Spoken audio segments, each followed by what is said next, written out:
Mic check. All right. I think we've got audio.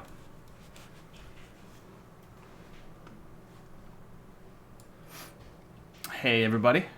Oh, I can't move that. I've sort of got this rigged in a way. OBS was not cooperating with me. But anyway, so I've got chat up. I'm going to be watching your chats. I take it you can hear me, or you'll let me know. Let me know if the audio is terrible, too. It's something that I'm always very worried about when I stream, because I can't tell. You know what I mean? Awesome. Okay. Let's see if I can boot up this game again.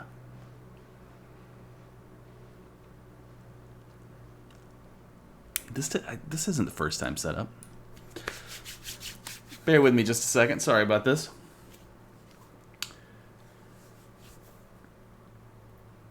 Yeah, scuba diver. I think that's a great idea. Particularly if your name isn't sort of alluded to in your handle.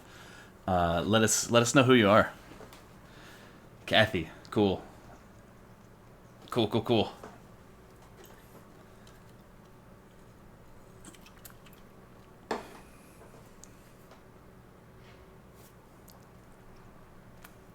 Awesome.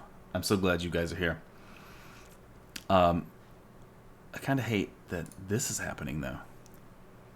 What happens if I just quit? Just take me to this game. I'm not going to play online. All right. Success. Awesome.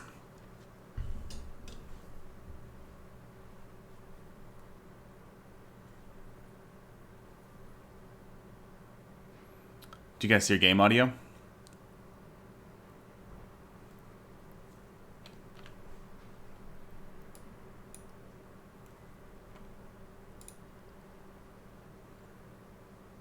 No? Okay.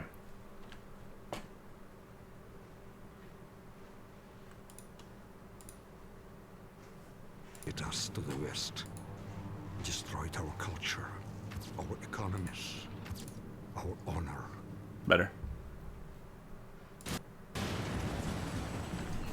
US Marines Cool. All right. Sorry, that was loud. Might be too loud, actually.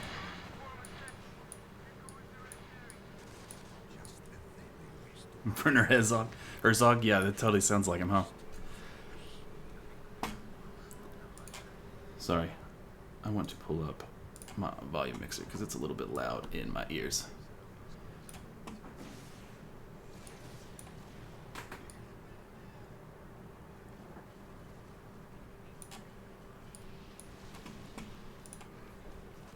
Okay, sorry for the...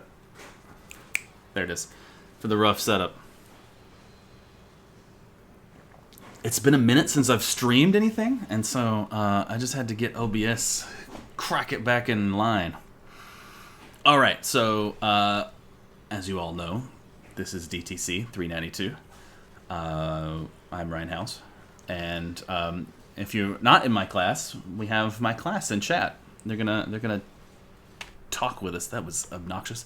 They're gonna talk with us while we play through.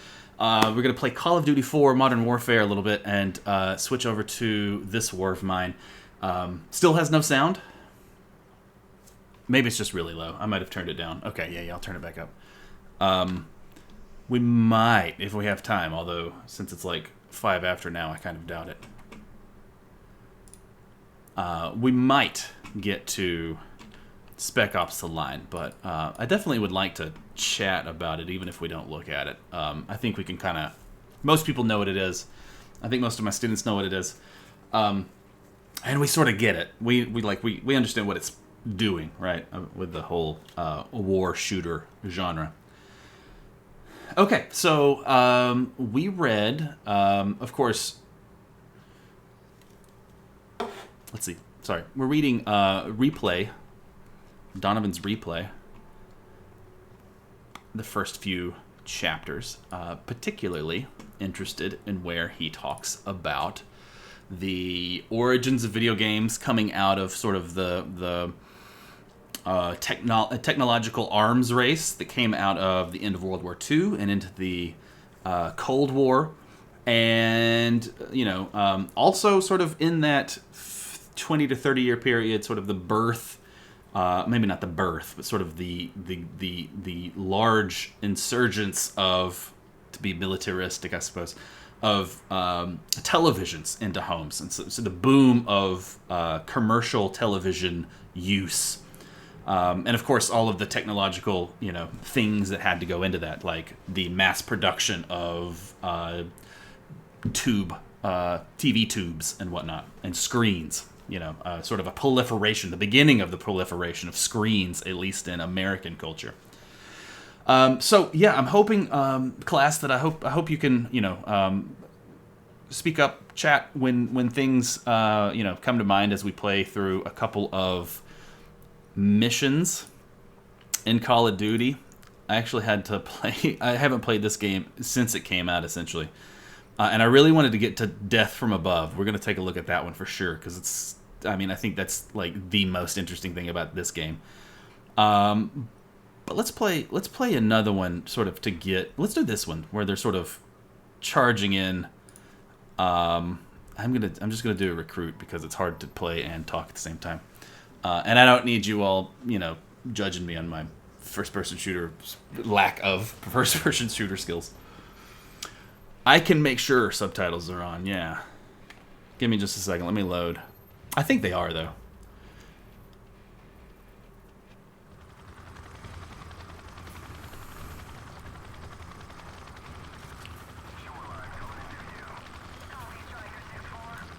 No, let's see. Ooh. Sound, maybe?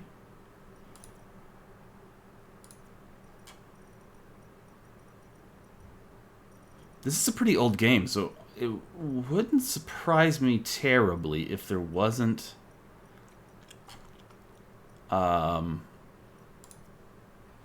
subtitles. Okay, yeah, subtitles are on. Game options, yeah. Yeah, you bet. Okay, so like, one thing that really strikes me about at least modern war games, and modern sort of in, modern era, we can say like maybe from PlayStation 2 until now, something like that, is how, quote-unquote cinematic things are. In fact, one of the selling points on sort of the back of the box is that Infinity Ward sells this as the most cinematic war experience that you can get on a video game. Black Hawk Down. Lagging. It looks like things are good for me. Hold on. We might have to start over. I'm sorry this is so rough, y'all. But that's the nature of live streaming, do you know what I mean?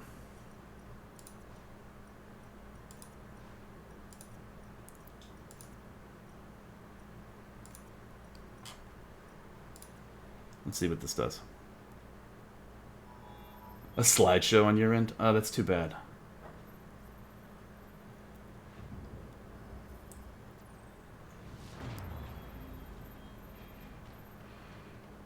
It's looking like connection is good on my end. I do have a few dropped frames, but not anything terrible.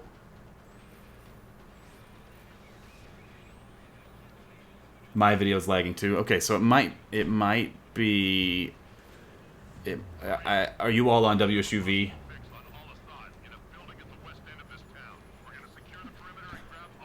Are you all on campus? Okay, cool. All right, that's fantastic. Maybe it will work better now. Everything's still good?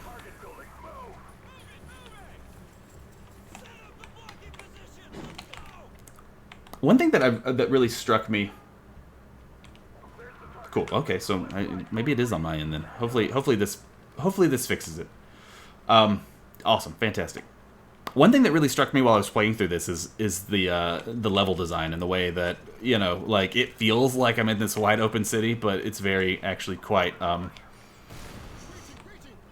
linear. Not even linear, like on rails, kind of. Do you know what I mean?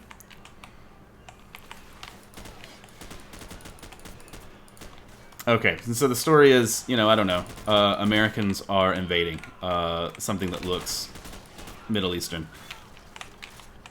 It might actually be Afghanistan or Iraq. I don't know.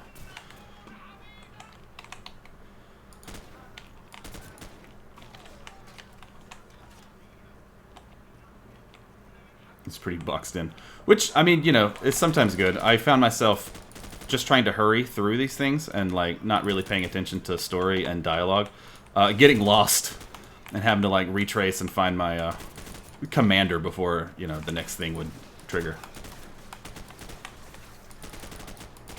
Okay. So, I really want to get at this idea of frames pretty quickly, because in the piece that we read about This War of Mine, I talk a lot about how that game frames its characters sort of in the story world through the dollhouse sort of cutout side view of that world. And so here, you know, we have a different kind of frame, right? Like it's first person's perspective. Thanks about the grenades. We have a first person perspective, and everything is framed sort of in, you know, what one would imagine would be a full frontal perspective. I'll probably regret that, but man, I'm a shotgun fan.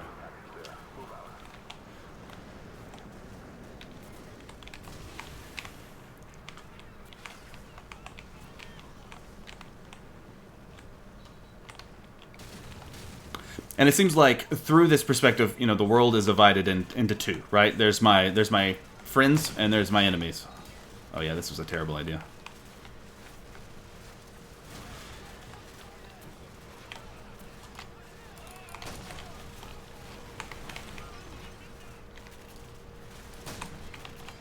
Let's see how many times I die while I teach. Once, at least. At least load times aren't long.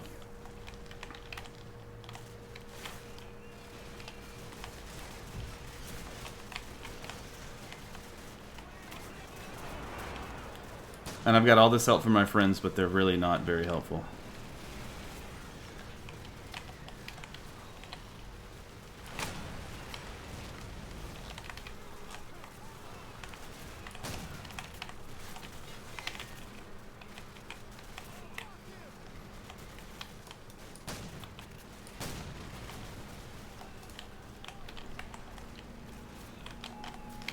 Ah.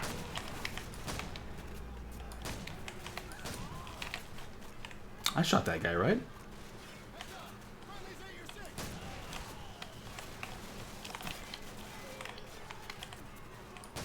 Why did that guy run by all these guys? Right? Because glory is reserved for me. I get to be the one that kills them all. I'm very glad I went easy on this because I'm terribly unskilled at these kind of games.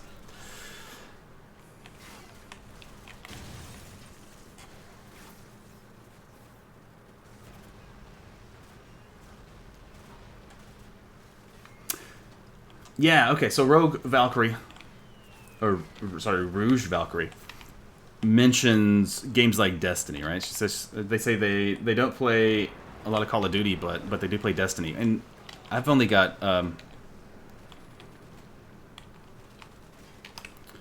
sort of an arbitrary understanding of Destiny. I know it's an MMO, but it is first person, right? And guns based.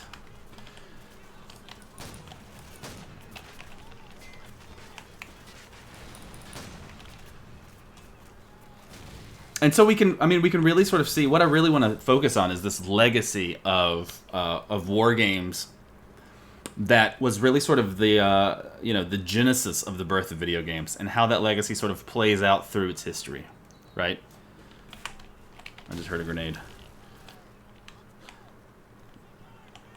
And that's not to say, that video games are bad or even war games are bad, but you know, when the world is a hammer, you know, all you see are nails. This was such a terrible idea to grab a shotgun for this level.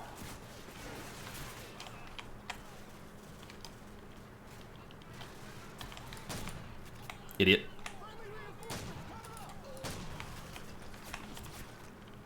He says as he doesn't pick up any AKs. Alright, fine, I'll switch. The beauty of playing on easy, right? I played 3 games for the multiplayer. We're talking Draga Dreams. We're talking Call of Duty here. I think multiplayer opens up a completely related but different sort of bag of worms, right? Like, still very much war-based and very much broken up into people to be killed and people to kill. But there is that team aspect, I suppose, in some playstyles. Particularly in things like team deathmatch or, you know, some of the later games. I'm not sure if this one had it, but the maps where you have to control points and whatnot. They got a little bit, I think, close to something like Counter-Strike, but maybe not quite. Oh yeah, now I remember where to go. A lot more strategy, yeah. It's a very different experience, right?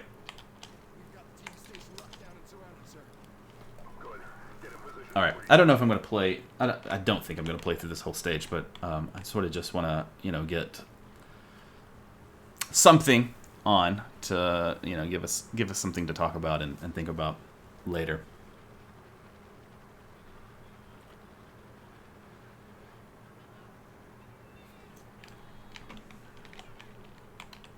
Do the thing, dude.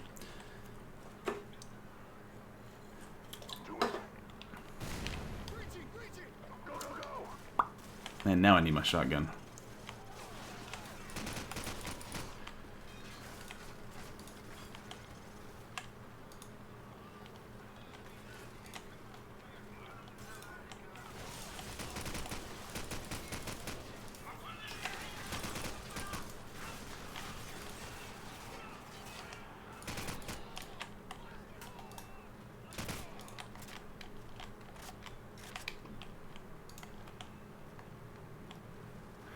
I love in this game that you can't... Hey, look at that. Somebody left one for me.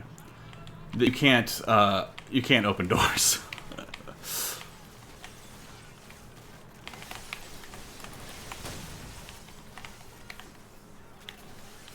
An empty shotgun.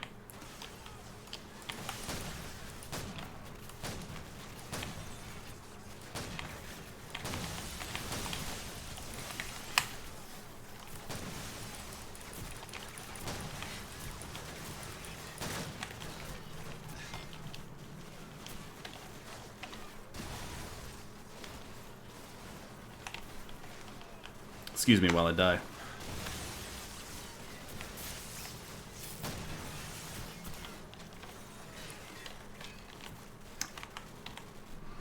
What we can see here, clearly, is that, you know, this is a power fantasy. This isn't, I would imagine, because I don't know, but, you know, I'd wager a guess. This is nothing like actual warfare. Some dude just running in, guns blaring, popping shoddy shots all over the place, you know, and living to tell the tale. But yet, because games, particularly games like Call of Duty, are so popular, like for a large number of people, this becomes sort of the historical text of whatever war that it is portraying, right? Or in this case, sort of this idea of war, this possible war. Okay. I think that's a good time, actually, to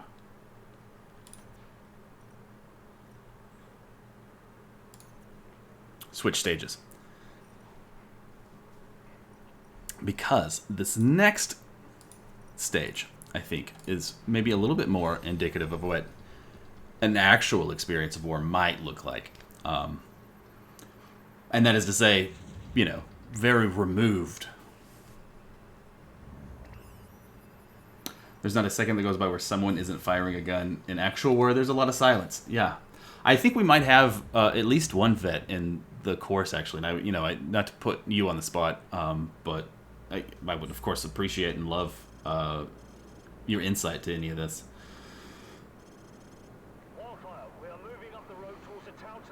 Okay, so in this one, I've basically played as this squadron here, or at least a person in the squadron, and we're trying to get to safety, and we call in air support, and then I take over in this stage as the air support, and I was not reading any of that whatsoever. So I've got like night vision, I suppose, and I can zoom in. So thinking about, thinking again to those frames, the way that this war is framed, then, we have a bird's eye view, very impersonal.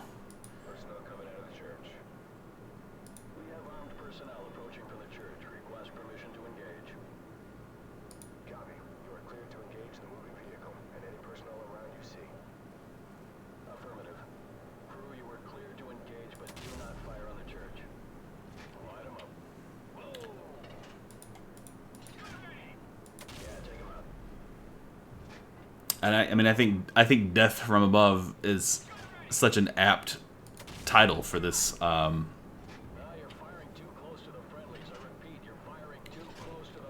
my bad.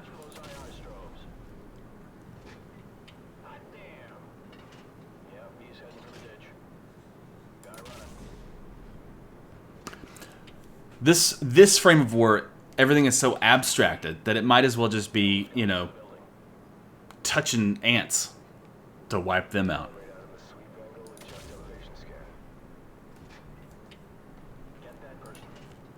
And I think maybe the most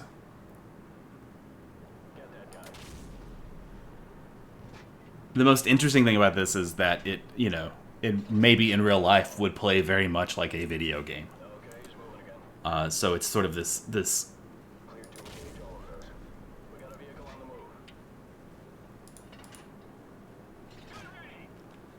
sorry, it is weirdly hard to click and talk at the same time. They all look the same. What was I saying?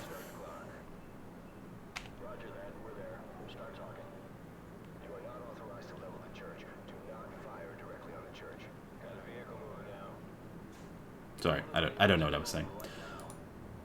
Something about frames.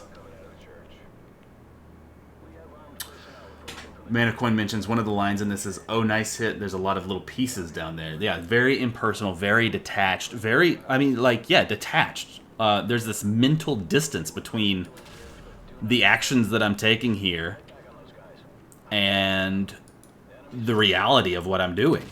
In this fictional reality, in what we call dialectic, in the story world. Not dialectic. Diegetic, that's it. I need more coffee. And to the point of that sort of mimicking what we would think of as, playing a video game, right? That's, war has almost started to become a video game. Which, of course, when we tie that back all the way back to the reading from Donovan, as video games sort of becoming we're basically a byproduct of wartime technologies. It seems like it has almost come full circle, right?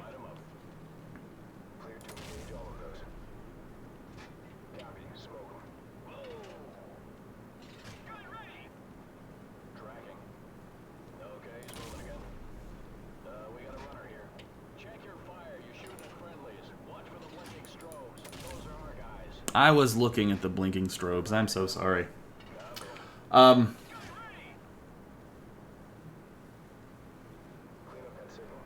Oh, that's really interesting. I haven't heard of Outside the Wire, but that's super, super interesting. Yeah,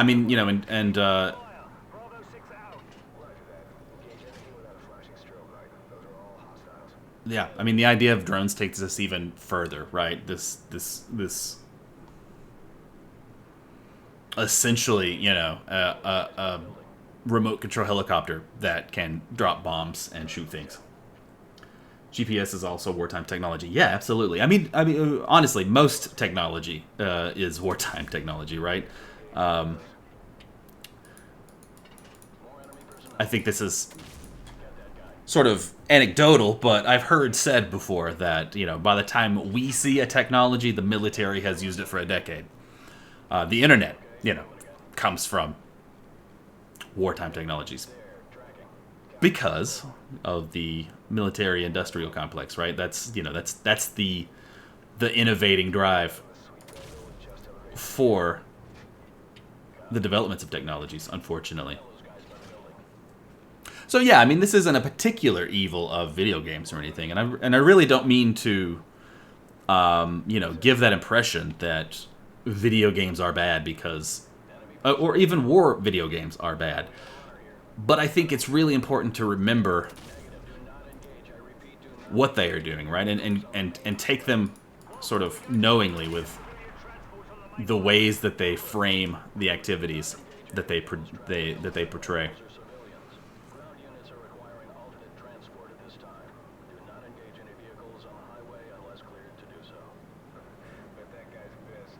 There's an interview in VR chat of a guy who did this job, an aerial gunner. He said almost all the people he worked with got tons of health problems from the extreme vibrations and breathing lead. Interesting.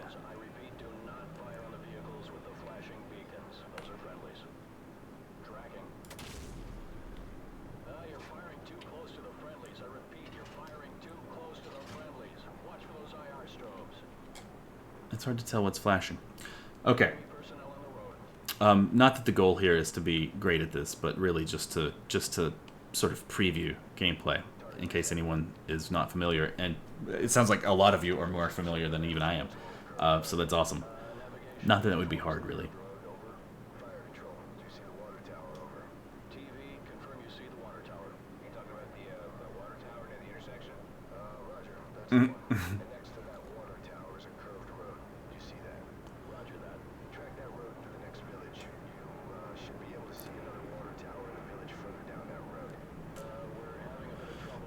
I think this is interesting because they're, the way that they're talking about the topography is very, map-based, like the kills, oh god, what is the name of that? The Prussian war map game that I referenced in that piece about this war of mine. Right. So I mean, if we could sort of abstract this as a game that is sort of portraying war as a game, but then abstract it even further, where we're sort of back to playing a game that we're very, removed from. Our emotions are very cool. Listen to the way that they're talking. It's like very sort of another day at work. There's no adrenaline. There's no like my life is in danger kind of like, oh shit, like you would imagine in the first scene of Saving Private Ryan or something. Oh, my bad. I wasn't paying attention. I was talking. Which guy's by the building? Which guy's by the building? Those guys?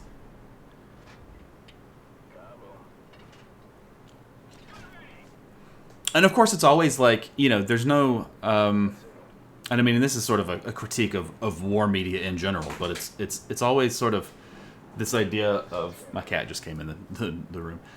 This idea that we are the morally sort of superior side, right? Like what we are doing is justified morally. So in this case, I am protecting these people from enemies, which is not unmoral. I think that's generally a good thing to do. But of course, that goes deeper. Like, why are these people being in need of being protected? But there's really no room for that sort of critique here, right? Because it's just point and click.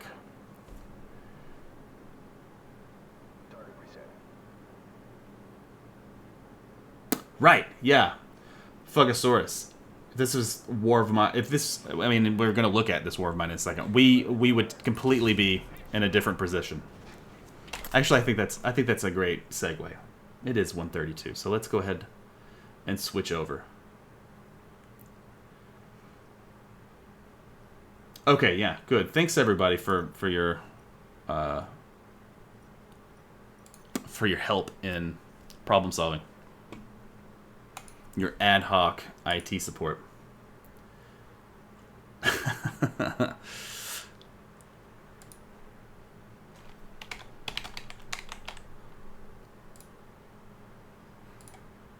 Please don't judge my embarrassingly large Steam collection. Not that I guess you could see all of it, but I've got way too many games.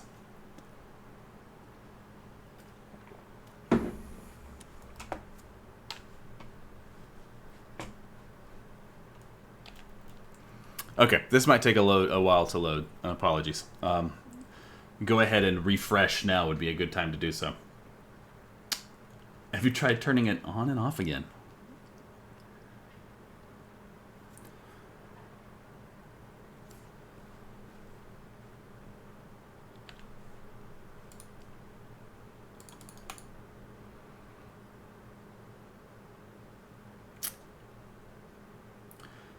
Infinite Warfare for my play journal, and that game is interesting for its departure from a couple of traditional Call of Duty trends. Yeah, I think that would be really interesting to hear about.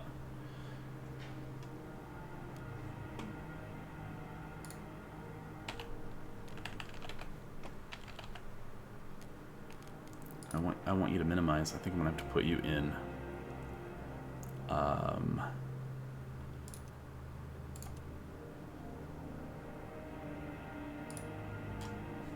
There we go.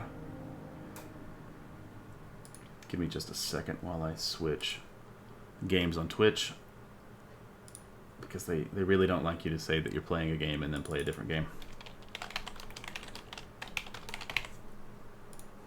Which I can imagine. Okay.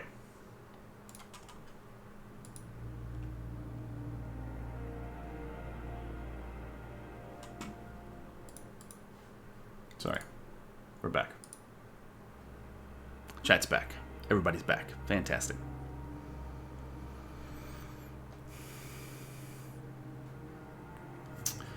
Yeah, thanks for that Verdun Western Front recommendation. I've heard good things about that.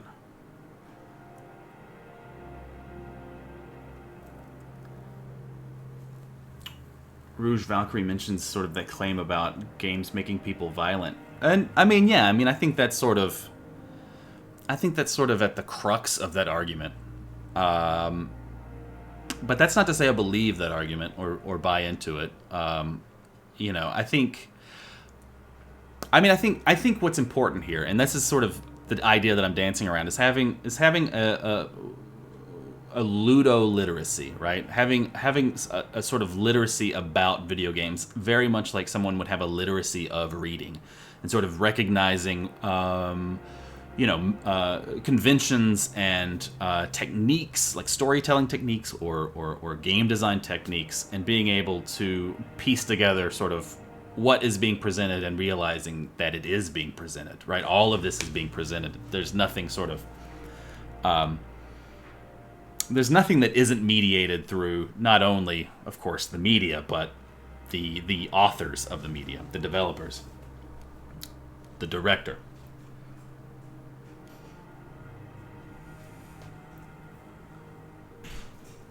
Yeah. But Miranda. So, like, I agree, right? They don't really just do that. But, I think if on one hand we claim that video games have the power to sort of make us better, right? If they have the power to make us more empathetic and make us more caring and smarter and better able to, overcome obstacles and problems, we have to allow for the idea that they could possibly make us worse, right? But I think it's really about that sort of, critical attention to it. Are you really sort of just, blindly playing and accepting what is being sort of given to you as a given, or do you realize sort of what's happening as it's happening and engage with it on a sort of more, I mean, I don't want to say intellectual, but on a more critical sort of stance. Let's see. Actually, I want to. I don't want to start the middle of the game. It's been probably literally years since I've played this. I mean, yeah, I hate that you're lagging. I'm really sorry about that. Yeah, I mean, if it's unbearable, you know, like, I don't suppose there's much good to do of staying here. I mean, ideally the chat is still working, but yeah, you know, like, if it's just not working for you, I totally understand not wanting to watch a choppy version of this. So if it's not working for you, just sort of, we're gonna reconvene at about 10 after 2 on Zoom. The vibe of this game reminds me of Disco Elysium. That's interesting to me. You mean just sort of aesthetically? Cactar King? I love that name, by the way.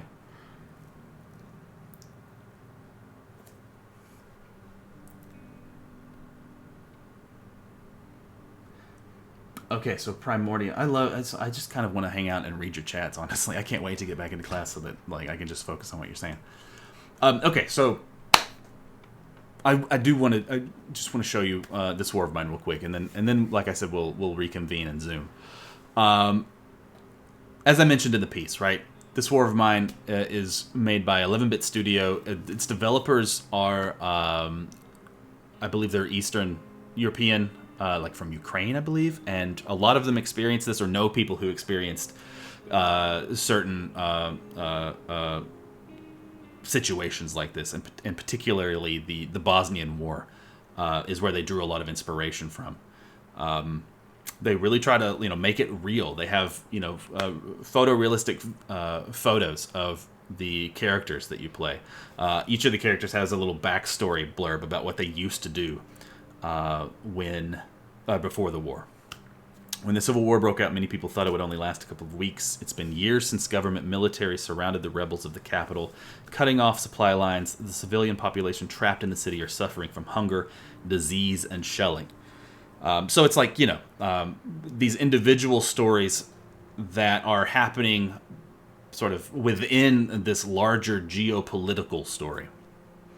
And, you know, back to this idea of, can video games make us bad? Can video games make us good? I think when someone really sort of thinks about what they want to make about a video game, you know, dealing with war, they can make something like this that is clearly, you know, meant to enlighten us in some regard. Even if it's, you know, even if it's somewhat superficially. I can't say that I've experienced what it's like to be in a war-torn city, but I have a bit better of an idea about it. And I would say that, you know, that idea about it isn't all that removed from my ideas about war that I get from Call of Duty, but just that simple shift in frame from, you know, it's power fantasy to sort of a survival tactics game, I suppose, makes all the difference. Okay, let's get into it. I want to do just a little bit of gameplay stuff, and then we'll move on. This is, as you can see, sort of the dollhouse cutout style. Everything is from, you know, almost sort of a 2D platforming perspective. And all of these emblems represent actions that can go through. Like, I can go through this chest or this shelf. I can start removing rubble here to sort of access more bits. I can check out what's going on with whatever that is. Parts of a radio station are still here. Fantastic. So I take it that I get that thing.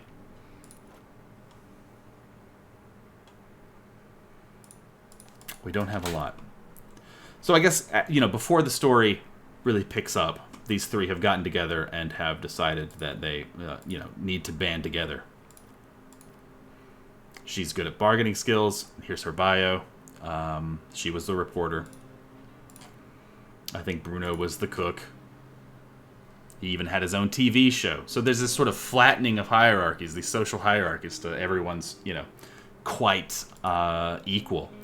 And to the point of the article that I was writing then, I think someone picked up on this a little bit in the collaborative annotations, but the goal of the book was sort of to think about war games from a feminist perspective, and what would that look like? What does a feminist war game look like?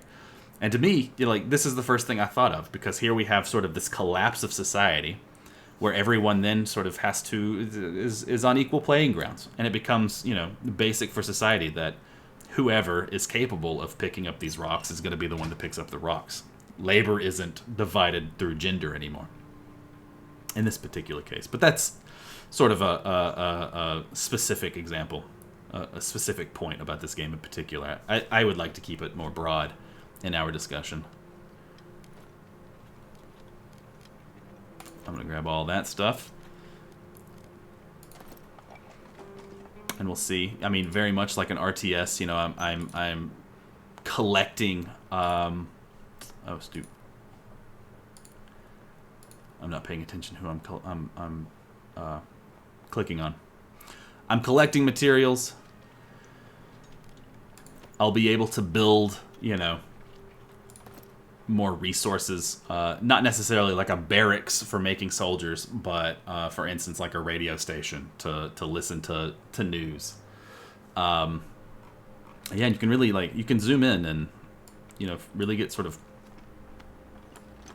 up close and personal. You might have noticed in the front menu, the title screen menu, that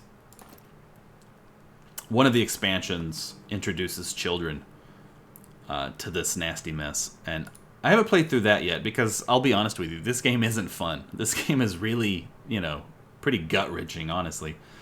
And so it's, you know, it's interesting to play, but, you know, a little bit goes a long way, I guess I want to say. That's not any sort of, that's not meant to dissuade you from trying it.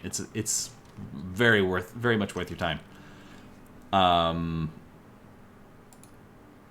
But do so in small doses, I would say. Yeah, exactly. But I mean, it adds another element, right? Like childcare, you know, and keeping them safe and fed and well. And if there is a hierarchy, of course, then, you know, maybe not between men and women who, you know, like sort of a women go first kind of thing. But clearly when you add children in there, they will go first. You know, you'll provide for them first before you provide for the adults. So that adds a pretty interesting wrinkle to the gameplay.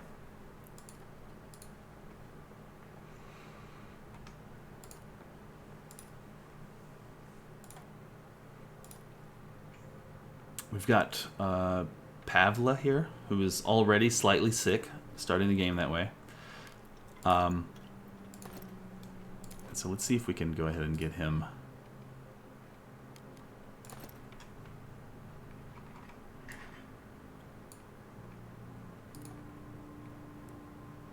Get him sort of feeling better.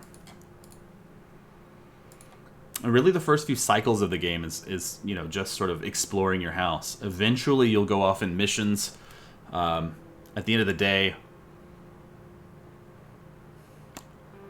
yeah, sorry, it's coming back to me now. Each day is broken up into 2 cycles. You know, the daytime and the nighttime. Daytime's spent indoors because that's where it's safest. Night times you can elect to send your people off on a mission to either, you know, to an occupied grocery store, for instance, or to a neighborhood that might have, you know, things worth taking. Food is sort of the main thing, but also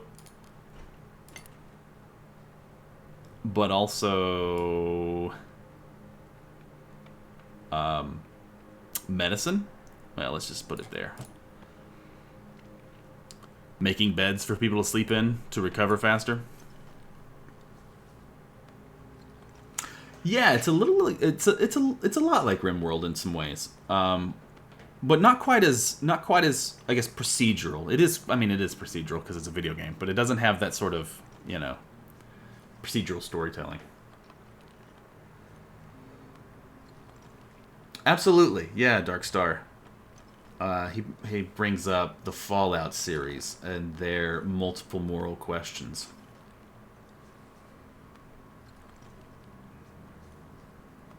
Yeah, not nearly as expensive as RimWorld for sure. How is the lag for everybody? Just curious. Is it doing okay? I'd like to think this isn't quite as graphically demanding as the first-person shooter.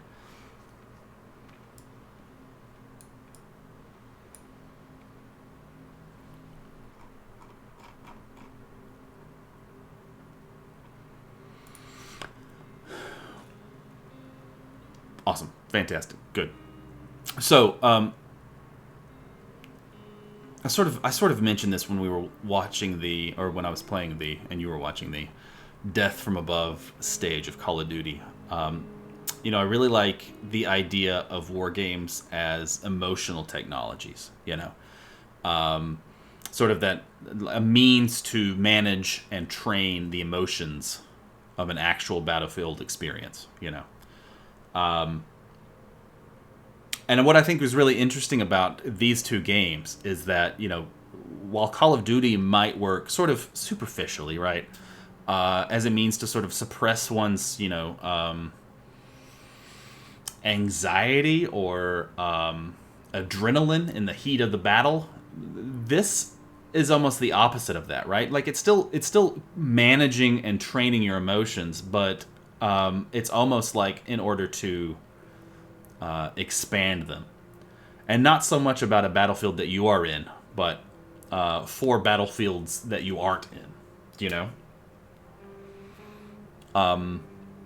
So I think games can still be considered emotional technologies, and war games in particular, maybe.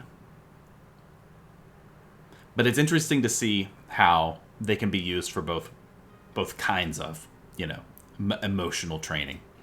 Whether the sort of the decreasing of human emotion, your own human emotions, human, I mean like affective sort of like gut responses, like when you're sweating and your body, your pulse quickens and you get nervous.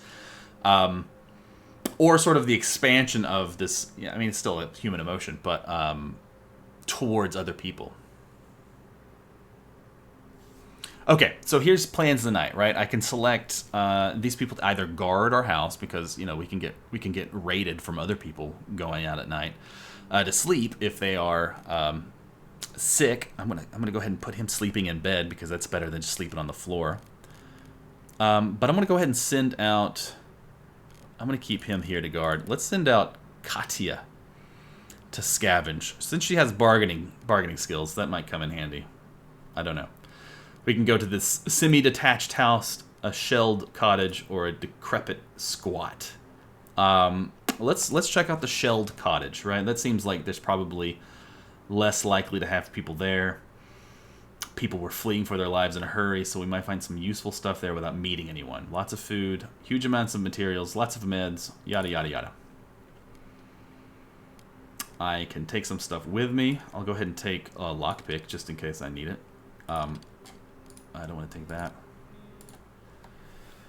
But this is also where I would, take a knife with me or a gun. And of course that leaves you have to weigh that with what you want to leave your guard with.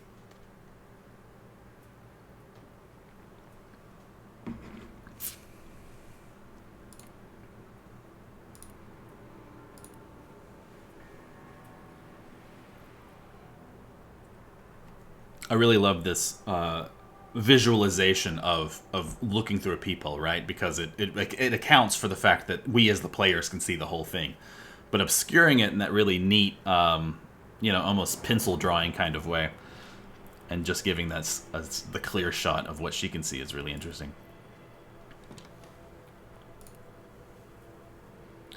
So of course I want to check for food. And we got, oh yeah. We got some, I'm going to take it all. Sugar cubes and all.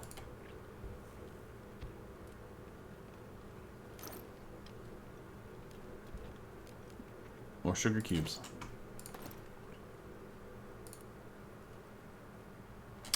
And a visualization of sound effects.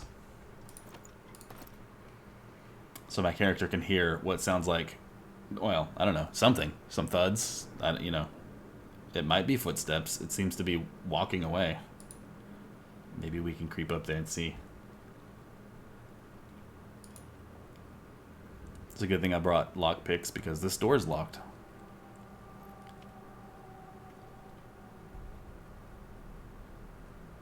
All right, and it's not a human. It looks like it's a rat, which is a good thing because you never want to run into humans. Humans represent bad things in this game. They're either dangerous or they, present you a moral quandary where like, oh shit, do I really want to take this food for my squad? Because if I do, I've got to leave this person to starve to death or to, steal it from somebody else.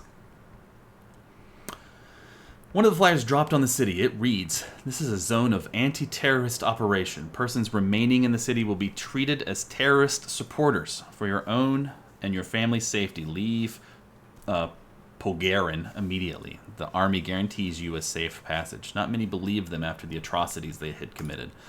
I mean, yeah, that's, that really sort of helps paint this picture of why didn't you just leave? Well, it's not such a clear, easy operation to undergo, right? Do I just leave behind my entire life? Do I really trust that I'm not going to be hurt if I do? This is interesting in the case of playing with the children turned on.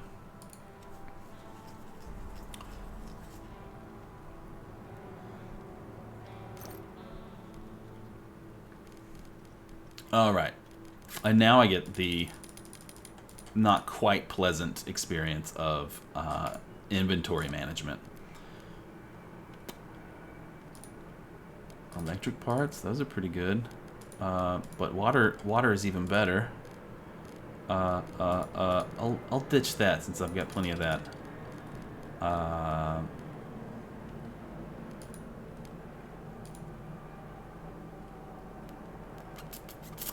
Yeah, I'm pretty happy with that. I'll keep my sugar cubes from moonshine and whatnot.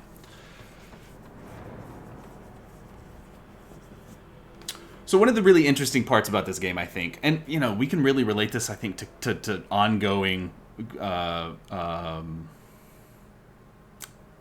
issues, I will say, going on in America right now, is this idea of the grievable lives. Who deserves to be grievable? And in this game, we're playing as a collection of people who sort of exist outside of that frame that we see in Call of Duty. Someone else mentioned it earlier, right? We're seeing the people in the buildings surrounding the people that we're shooting and the people who are shooting. They exist outside the frame. So when we think about war, when we experience war, and I'm saying we as sort of like civilians back at home, particularly American civilians back at home, seeing this unfold overseas, those people aren't within our frames. So we do not. They don't.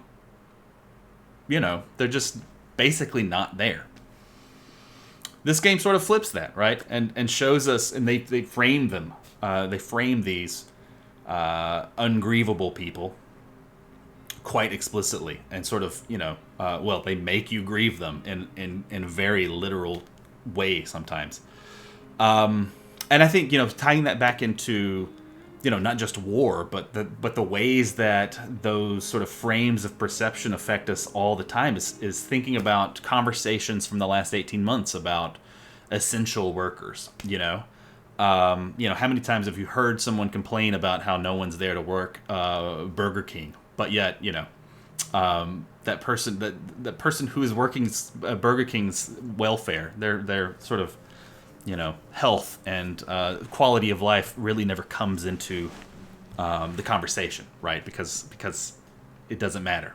We just need them to do their thing, which might be to work themselves to the bone and or get in the way of illness or injury in order to facilitate our lives. And it's not all that different from these civilians in the middle of a war. Okay. I might be getting a little bit off point here because I'm really wanting to talk about video games, and now I'm talking about war and politics. But, if anything, tying this back into video games, I think it's really worth noting, what sort of scope of experiences video games can really get at, right? It's not just, even though video games, this is sort of the point, even though video games are essentially a byproduct of the military-industrial complex,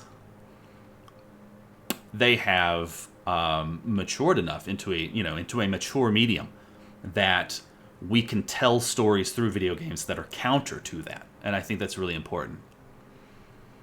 Okay. Let me see. Okay, so, man, can you bring people back to your bunker? That's a great question, Rouge. And yes, you can. You can save people, but there's always sort of, the game doesn't make it easy. That's more people, more mouths to feed, more resources needed. B, I've been ripped off before. You go to sleep in the middle of the night, and the new person you brought steals your stuff and runs off. So, I think this game does a really great job in sort of sitting in this ambiguity of human nature, because, to that point, you can't really... I don't think it's easy to say this is a good person and this is a bad person in this situation, right? Because, as I wrote in the paper that you read, I was a bad person in a playthrough. I stole medicine from an elderly couple to save one of my people, and it wound up, everybody died, and it was sort of like, well, crap, that was all for nothing. But I think it really makes you sit with that sort of gray area and thinking about just, all of these impossible situations. It's an impossible situation.